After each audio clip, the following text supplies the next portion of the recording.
You got Cash App? Why not? I don't have. I gotta look for $1 for you, man. Let me see. I know I got $1 somewhere. I got one for you. Yeah, got it. Can you get on camera, man? Huh? We on camera. You know that, right? Huh? Yeah. That's for you. I don't eat chocolate. That's for you, man. Keep up the great work, all right? Stay out of trouble, little man. All right? All right. You're welcome.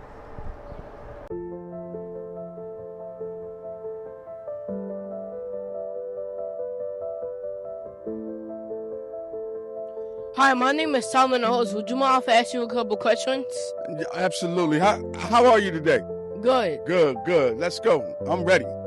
Who do we have the pleasure of speaking with today? Oh, you speaking with Suleiman Hassan, the founder of Soldiers for Recovery, which is a nonprofit organization out here in Philadelphia. I've been serving Philadelphia streets of Kensington for over 10 years, and I love what I do. 10 years? 10 I years. think I was like 1 when you started. You 1 years old? I think. Wow, Yeah. I'm getting old, man. What moment in your life made you realize you wanted to help people recover and change their lives? The moment I entered rehab in 2014. After my 30 days, they told me not to come back for another 30 days to come and speak. I got out on a Sunday and went back the following Sunday to help those who are suffering from substance misuse disorder. And that's when it hit me that this is what I'm supposed to be doing. So almost 35 days after I got out of rehab, I realized that this is the work that I need to be doing. If you could go back and talk to your younger self before everything you went through, what would you tell him? I would tell that younger version of myself that it's okay to not be okay. I would tell that young version of myself that it's okay to go ask for help. I also would tell my younger self to never pick up any kind of drink or drug.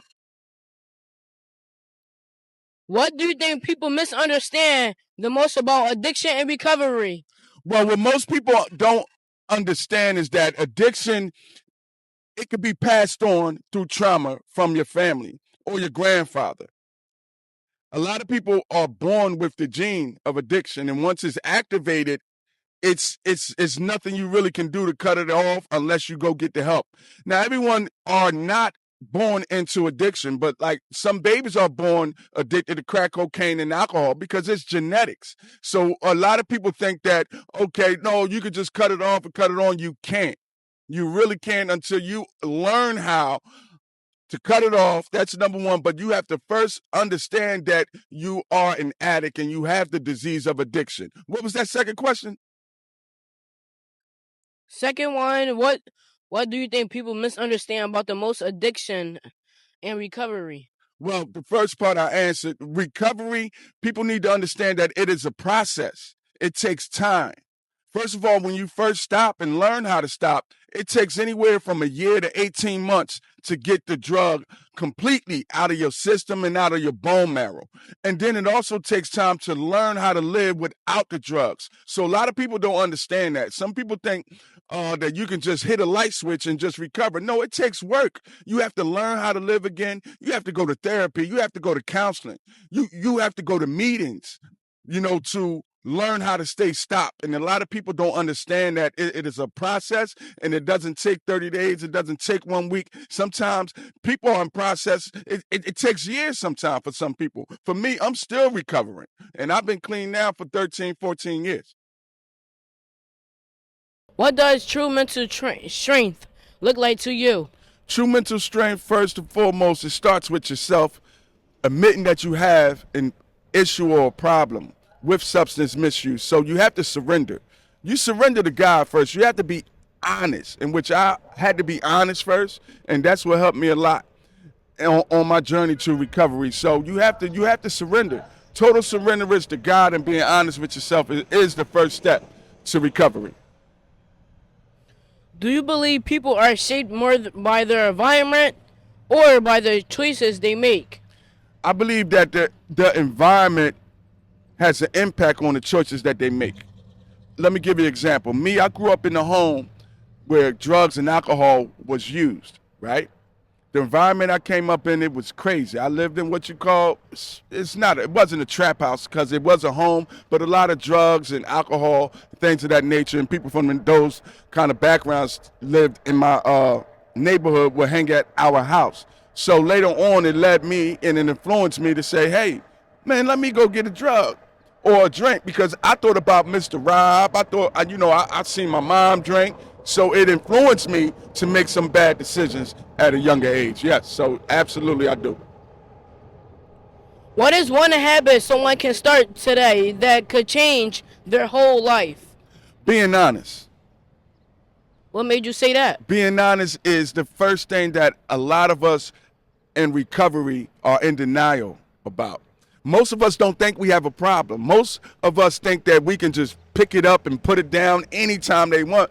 And don't get me wrong, some people who doesn't have the addictive personality or that addictive gene, they can. Those are called sociable drinkers or sociable addicts, right? But an addict, a hardcore addict, as I was and many people up here in Kensington are, it takes us just, being honest, saying I have a problem and I need help. But you have to be sincere, and it goes back to being honest with yourself and being honest with God. So it takes honesty more so with yourself, admitting that you have a problem with substance misuse disorder, and then you can start to find a way to go get help. Why do you think people fall into addiction while others in the same situation don't? As I mentioned before, most people who grow up around that kind of environment, trauma, mixed with having the gene, because it's a genetic gene that a lot of us have, and once it's activated, it's going to take you going to rehab or learning about the disease of addiction to assist you on recovery. So a lot of people, it may miss, and a lot of people it won't. Like I got 32 brothers and sisters, right? Half of us have that genetic gene, half of us don't. I got brothers and sisters that don't come near alcohol, weed, or anything. And they may have indulged in it, but it's just that they don't have the gene of addiction, so therefore they're not addicts. What was the hardest moment in your journey, and what helped you get through it?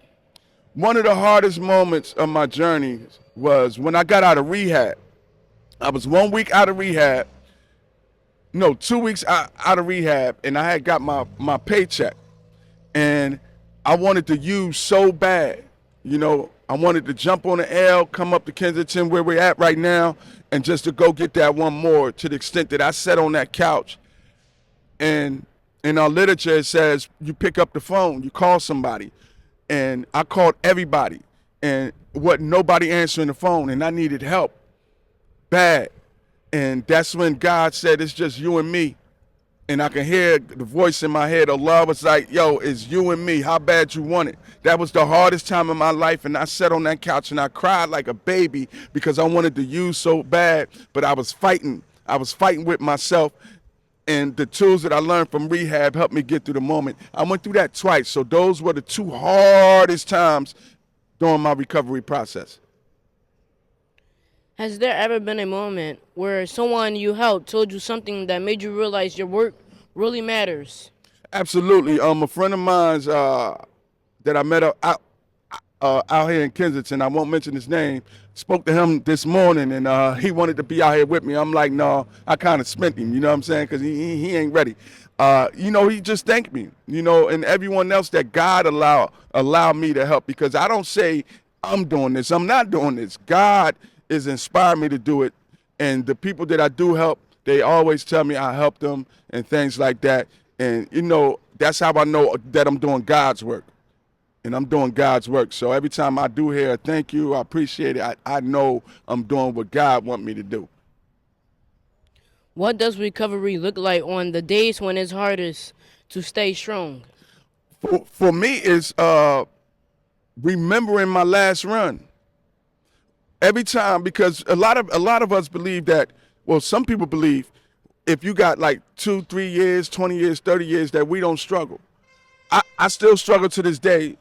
And a lot of times when I do get a thought, I think about my last time of being homeless, living on the streets, eating on the streets, sleeping on the streets. I remember that look in my wife's eyes with me lying to her or my kids lying to them. Immediately, I trained my mind, and this is a tool that I used when I learned when I was in rehab. Automatically, when I think about or using or get a thought, I train my mind to automatically think about my last run and many runs prior to that. So that's what helps me every time. I call that playing the tape. You got to play that tape. I play that tape every day. Every day. What advice would you give kids my age so we never fall into traps of drugs or addictions? Kids your age, I would tell you guys to educate yourself. Educate yourself. Sit down. You know, you might know somebody in your neighborhood that's using drugs. Have a conversation with them.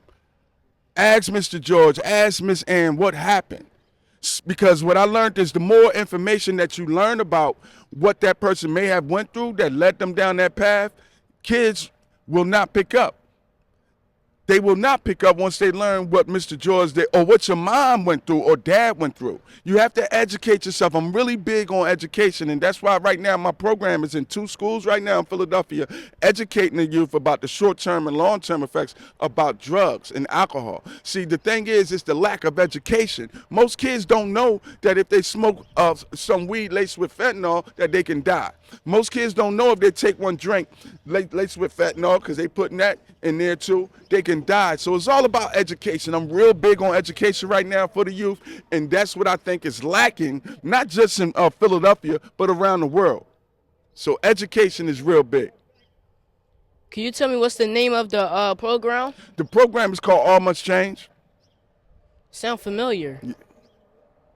What should a kid do if they see a friend starting to go down the wrong path? The first thing that a kid should do is talk to the kid and ask them why.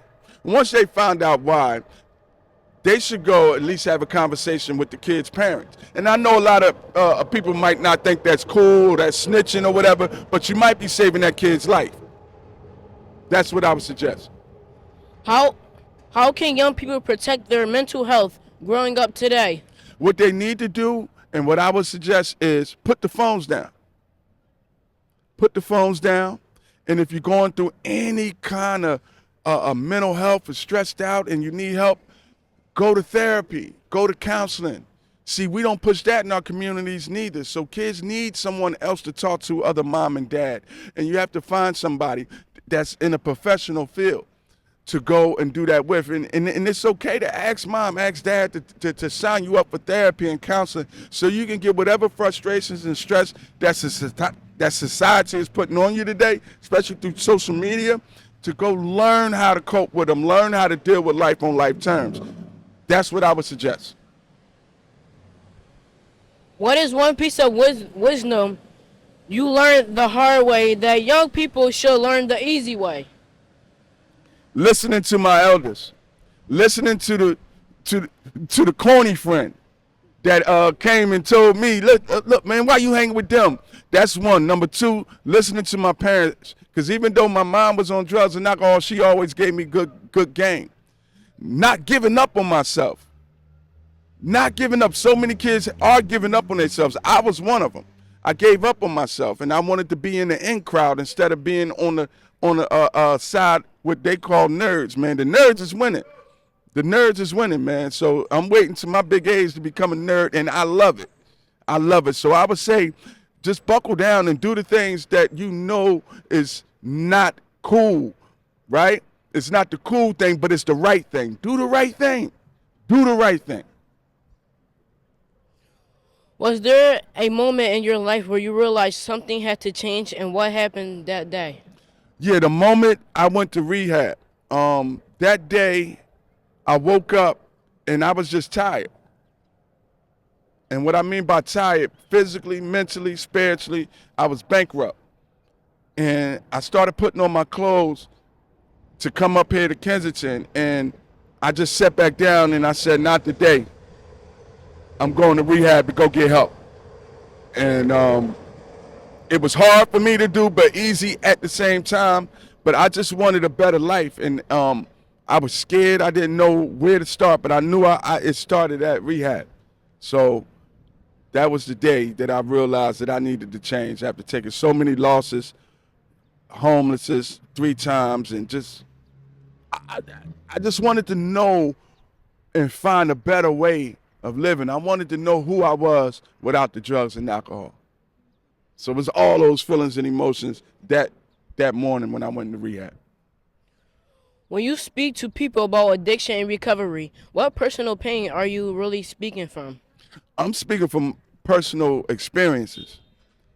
I'm speaking on my childhood experiences, growing up in a home with no food, eating out of a dumpster as a kid from the supermarket across the street. I'm speaking on the nights of throwing up on myself as I got older, taking drugs, going to the bathroom on myself. I'm speaking from the area of me walking around in Kensington and different places, looking on the ground, picking up cigarette butts.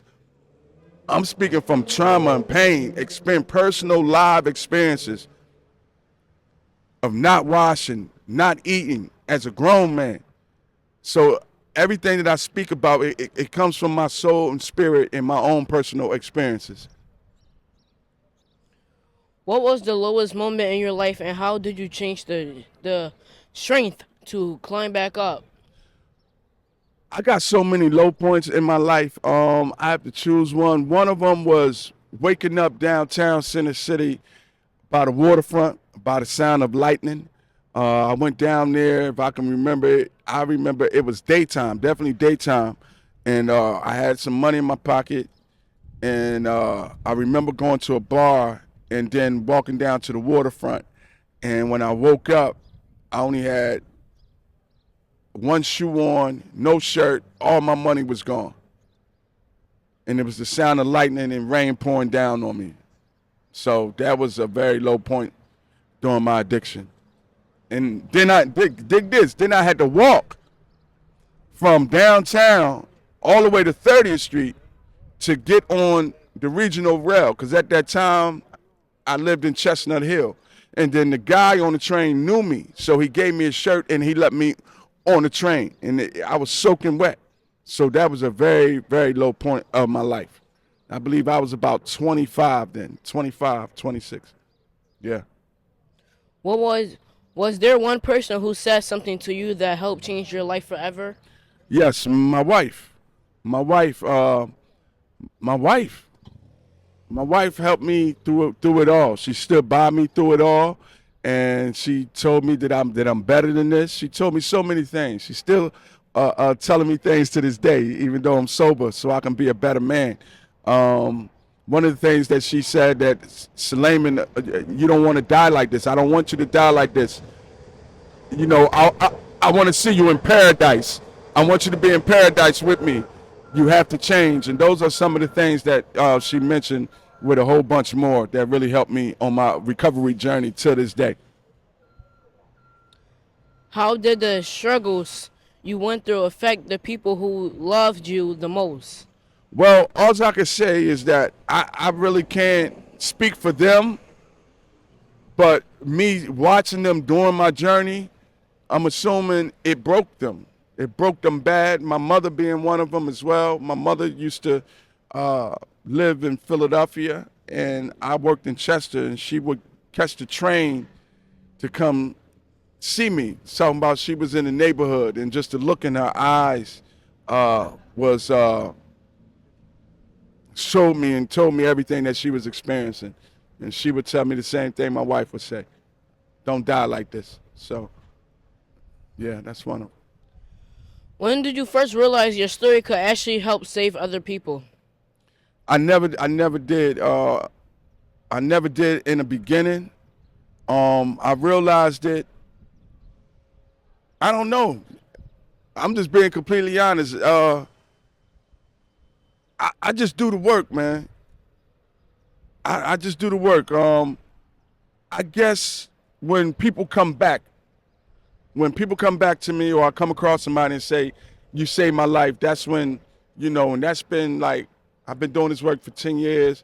So for about 10 years now, I've noticed then, but I never really paid attention to it. What is something about addiction that people don't talk about enough because it's too real? What people don't talk about is that it can happen to anybody at any age, any race, color, or creed. Addiction don't care if you're white, black, Puerto Rican, Haitian. Addiction don't care if you're rich or poor or in the middle. People need to understand that everyone, young and old, is subjected to substance misuse disorder, and it can and will take your life. It will take your life. And it needs to be talked about more, and that's what Soldiers for Recovery does, and that's what I'm going to keep doing, and that's what I'm doing right now throughout the city of Philadelphia, is educating the youth now so eventually that they won't come later on in life and become addicts. If someone my age was about to make a bad decision that could ruin their future, what would you want them to hear from you right now? I would want them to hear everything that I'm saying right now. I would want them to watch this video, because I believe you hit every question on the mark when it comes to what can happen to them. I would like to let them know that you have a chance to live life on life terms without any substance, without any marijuana, without even alcohol, and you can still have a good, fun life and be a kid. And that's what they need to know. When you look at your life today compared to your hardest days, what are you most grateful for? I'm just grateful for being alive, man. Log- I'm grateful for being alive and being sober. When people hear your story years from now, what do you hope it saves them from? I hope it saves them from everything that we're talking about today, man. And not just that, I hope it motivates them to become successful at whatever it is that they want to do without drugs and alcohol, especially the youth, especially the kids. My main goal now is to educate the youth, man, to become everything that God has waiting for them without drugs and alcohol. And to let them know if ain't nobody here, Soldiers for Recovery is here for them. I think the Soldiers for Recovery needed to hear that. Thank you so much for spending the time to speak with me. I appreciate it. No doubt. Appreciate your time, man. Thank you for tuning in, Visionaries. This is Philly Road Vision. I'm your host, Tylen. Until next time, stay inspired and keep building. Peace. I am Suleiman Hassan, and this is Soldiers for Recovery. And one may say, what is Suleiman Hassan going to speak on today? Well, today I'm out here with Raw Vision. Why? I'm out here doing an interview. Why? So we can educate the youth about substance misuse disorder. We out here, boots on land. Where we at? Talk to 'em. Where we at? Kensington. We in Kensington, Philadelphia, where everything all started, where Soldiers for Recovery started. So y'all gotta tune into this episode. It's one of the best episodes and rawest episodes ever shot. Why? Because we want you to make it. We don't want you on drugs and alcohol. We don't want you homeless. We don't want you locked up. We want to let you know that you can what? You can make it. What can they do? Make Be it. with God. Be with God too. That's it. Go ahead. Be with God and don't get into no trouble. Do what you gotta do. And just live the best you can. And that's it right there. So, and by any means necessary today, don't use.